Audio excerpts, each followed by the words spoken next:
Welcome again, my friends, to a brand new TikTok exclusive J&J Toy Giants toy unboxing. We're going to be unboxing some figures. So we're going to put these to the side here. Let's, without further ado, go over the first unboxings. How are you guys doing on this very, very cold, if you're in the Northeast, very, very cold weekend? And I'm in Albany, New York, and it is negative 14 degrees, my friends. Negative 14. I didn't stutter. But yeah, this is actually a pretty cool figure. I was kind of down on it for the first time that I saw these, because I was such a big mark for the Masters of the WWE Universe, because obviously I love He-Man, Masters of the Universe. And then these came out because they replaced the Masters of the WWE Universe. And I was kind of down on these initially because the first series was Hollywood Hogan, Honky Tonk Man, Ric Flair, and then they had Bray Wyatt, which that Bray Wyatt that they used as far as like his deco and what he was wearing was like a one-off situation that he did at Firefly Funhouse where he dressed up as the Mad Hatter. If it was like the Fiend or just a regular like Firefly Funhouse Bray, I would have been like, all right, that's cool. But they used that Mad Hatter get up, and I was just kind of like, man, these things are like replacing the Masters of the WWE Universe. So it took a while to grow on me, and then I saw Series 2, which if you guys are really big collectors and you're in the know, especially for WWE figures or any wrestling figures, you know that Series 2 has been the hardest to actually get, and these are Walmart exclusive, by the way. So these are very, very hard to come by. You know, because as the Major Wrestling Figure Podcast, they have distribution problems. And so we never got Scott Hall, Kevin Nash, and the Outsiders from WCW. And we never got the Shawn Michaels. But we got a buttload of Warriors, I can tell you that right now. So these are from Mattel. And like I said, I was able to get this unpunched. They must have just stocked the shelves when I got it. I've had it for a while now. So, because since then they've already, I think they're still on Series 3 that are still in the stores right now. You can find a bunch of Warriors on there as well. But let me hold on for just a moment.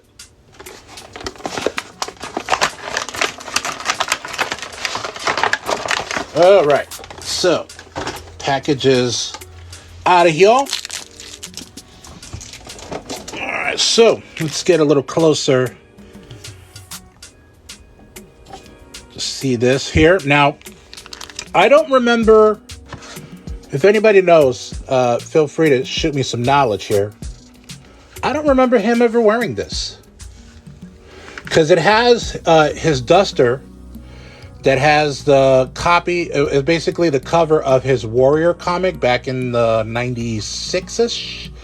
Because I know when he came back for WrestleMania 12 in 96, that he was promoting, his agreement with Vince McMahon was that I'll only come back as long as you do me a solid and you buy a bunch of my Warrior comics and also promote his wrestling school. I forget what the name was. It's Warrior something, the Warrior School of Pro Wrestling or something like that. As long as you promote that and you buy my comics, I'll work some dates. And if you have not watched any of his documentaries on the WWE Network, I suggest that you do.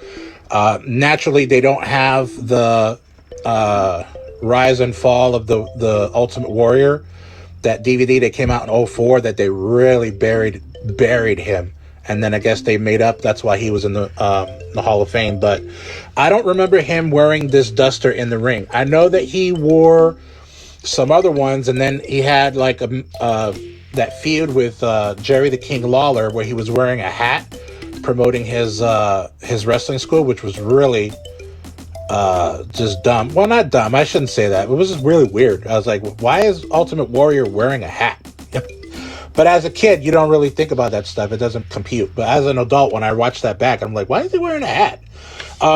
So he comes with the duster. You can take this off if you want to, but I generally try to leave the soft goods. And it's kind of like It's not really that soft. It's kind of like a rubbery type material. I'm sure you can see like a felt almost, a pleather, if you will.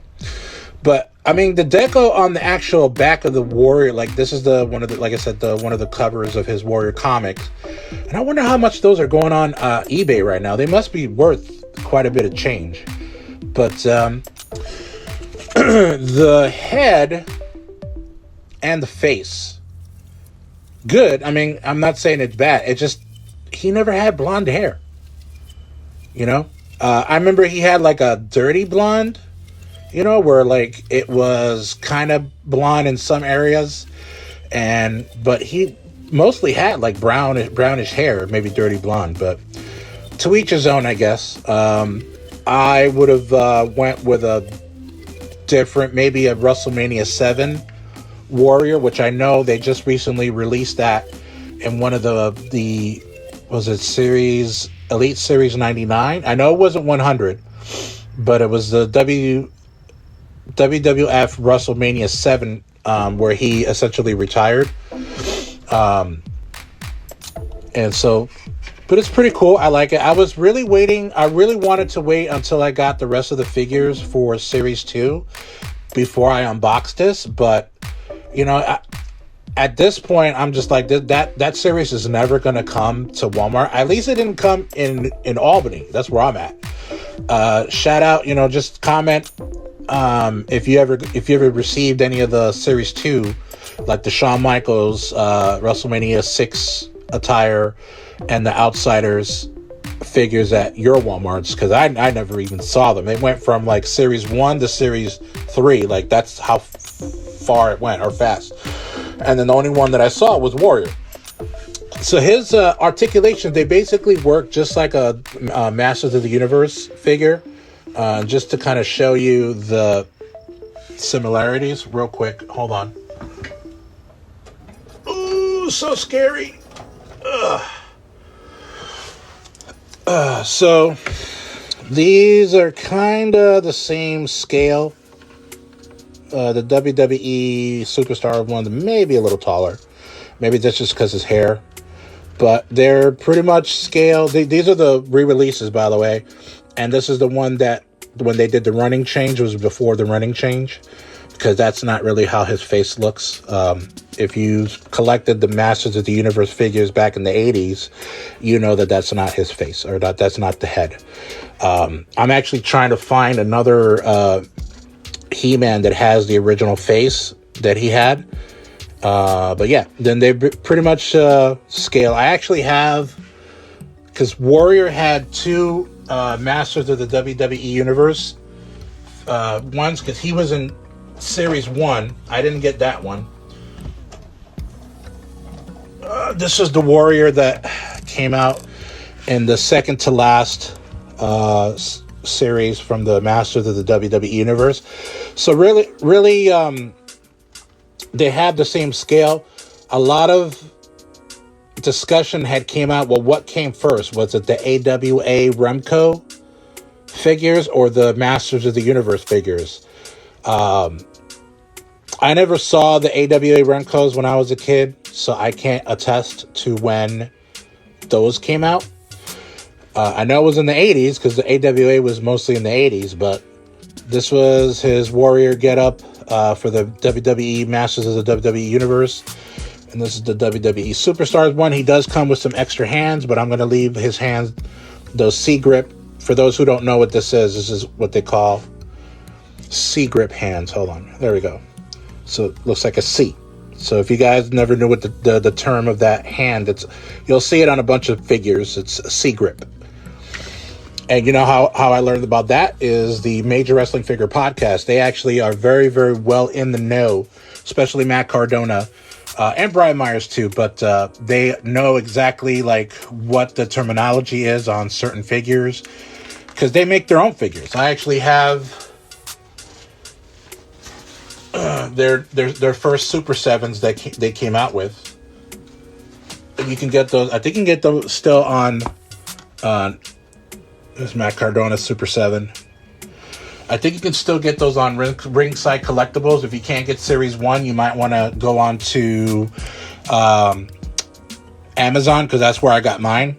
But yeah, like I said, they come with extra hands. I actually have a big like Ziploc of where I put all my extra accessories for all of my figures. I should have been a little bit smarter and just have different baggies for different series. Like all this stuff is Marvel, all this stuff is WWE. But I just kind of put it all in one, and I actually have 3 filled of just accessories for every figure that I have. But all right, I'm gonna have to fix that later. But what do you guys think? You guys have any questions, concerns, comments?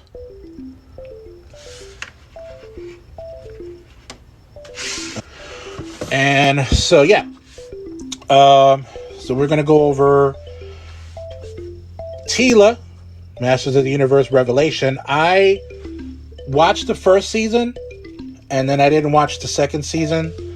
There was a whole big like controversy going on about this show. Obviously, if you don't know, Kevin Smith, the guy who plays Silent Bob in Jay and Silent Bob movies, was the one that kind of ran this show, created the whole idea of it, and then that this basically is supposed to take place after the original 80s series ended, and supposed to add more to the story arc and whatnot. But because I guess a lot of people were saying that it was too woke, in quotations, that Teela was supposed to be the He-Man in the series, because spoiler alert, if you guys didn't watch the first season of Masters of the Universe Revelation, you didn't really get to see a lot of He-Man in that first season. You get him in the second season, but the first one was like, geez, like I thought it was supposed to be about He-Man, not Teela. But apparently there was a big controversy saying it was too woke for this, the Masters of the Universe. But I didn't see the second season. I did love, I reiterate, love Mark Hamill's rendition, or of Skeletor. He played Skeletor wonderfully. There's no voice actor job that man can't do. And a lot of people just say, well, he only did Joker from the Batman animated series. Like Stone Cold Steve Austin would say. He's actually done quite a few. If you look him up on Wikipedia, you'll see a lot of the shows that he's actually done voiceovers for. Obviously, Skeletor was one. He played the voice of the guy who made all of the uniforms for the superheroes in that Amazon show Invincible. So go check that out on Amazon. But he does really well. So I'm going to go ahead and unbox Teela. She's been on my shelf for quite a while. Been looking for a time to actually unbox her. So this is a good place as any. So she comes with some extra hands here. A lot of accessories as far as like her weapons. This is really tight on her arms. Hold on. All right, so this is what she looks like from the show.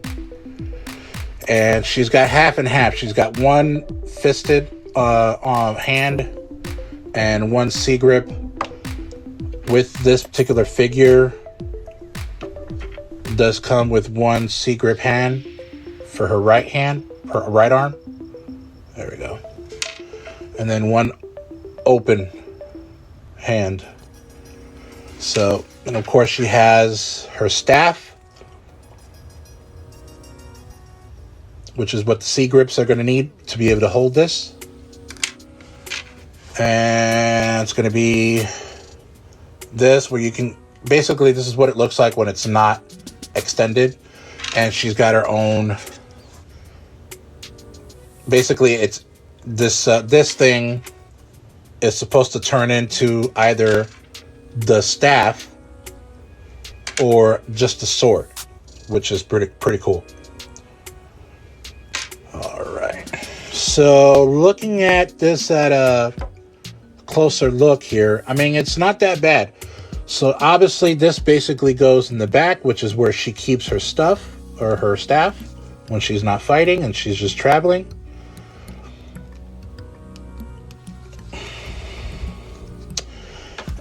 And also going back to what I was talking about with the controversy that was going on, I myself, I don't care. I never, when I'm watching a show, especially an animated show, yes, I like to look at the characters as a whole, but what their sexual orientation are, or you know, this, that, and the third, as long as if they're the performer, the voice actor is doing their best to make that character come to life, I don't care about anything else. A lot of people had an issue that Teela is gay. Why that matters in an animated series, and you can bet your bottom dollar there was a lot of 40-year-old people that were taking offense to that, mostly men, I'm assuming. They were like, man, why is she going to be gay? And I'm like, does it really matter? Do you like the animated series? Do you like it or you don't like it? Base it on whether or not the actual overall story in the animation is good or bad. Characters, as far as their sexual orientation, should be irrelevant. I mean, could you imagine if they actually say, oh, well, He-Man's gay? Which then would be Prince Adam's gay. That would have probably blew a lot of people's minds. It would have been such a more bigger situation than the whole Teela thing. But I personally don't care. From what I watched on Netflix when I was watching it a couple years ago, I thought it was cool. I didn't like the fact that you didn't get to watch a lot of the He-Man. He-Man really wasn't in it a lot. Basically, it shows him a lot in the first couple episodes, and then it's all flashbacks, essentially. I hate that I'm spoiling it, but it's been out for a couple years, guys. But they did a really good job as far as her looking like a badass. And when I was a kid, I just kind of looked at her as a secondary character. And for those who don't remember what she looked like as far as figure is concerned back in the day, this is what Teela looked like back in the day. So it's almost kind of sort of to what she looked like in the beginning of the series. She kind of looked like this without the headdress kind of thing. And then of course, obviously when the series progressed, then she looked like that. So I just didn't understand what the big issue was, just because the story runners, like Kevin Smith, there's oh well, she's she's gay, and I'm like, that doesn't matter. Why are we even talking about that? Yeah, okay. So is she badass? Can she kick some ass? All right. This is the first time I've actually ever had to deal with this in social media or YouTube or TikTok rather. I was just doing a live toy unboxing. And this is the action figure that I was unboxing, Teela from Masters of the Universe Revelation. And I was talking about, how I really enjoyed the show. And I was talking about how there was a lot of controversy, specifically with her character in the show. That because of the fact that she was in the story, turned out that she was a lesbian. I use the word gay, but pretty much the same thing. And that somehow violated the community guidelines for live videos. And I'm like, well, what I was saying was, it's that shouldn't have mattered anyway, whether the person was gay or not. And I went on to say, I was like, I don't know what the big deal was. A lot of people who used to hate on the show because she was gay, and that, it should have just been based on whether the story was good. People had a problem with that. Whether it was, the voice actor did a good job voicing her, which I believe it was Sarah Michelle Gellar that voiced Teela. And that's pretty much it. Her sexual orientation should have not been into question at all. My light just went out for a second. But yeah, I mean, I don't know why all of a sudden, like, they just cut me off. Like, I was still in the midst of doing the live video, and then now I can't do any lives because I peeled it, and I can't do any lives because of that. I don't know if anybody's ever had that issue with TikTok because of that. And like I said, I wasn't saying anything wrong. I was just saying that because of the controversy, that shouldn't even have been a factor. I loved the show. The show entertained me, you know, and the fact that, you know, they wanted to disclose her sexual orientation, which I don't even know why in an animated series that even would matter to people. But, and then it just really confused me. You know what I mean? Like, I wasn't saying anything wrong. I was just basically advising for people who didn't watch the show, hey, this is what was going on. Because if you read online, you're probably gonna read a lot about how people had issues with that show because of this, which was stupid. But whatever, TikTok, I appealed it. Hopefully they'll let me do live again. But thank you very much for you guys that was watching, and hopefully I'll see you guys soon on live.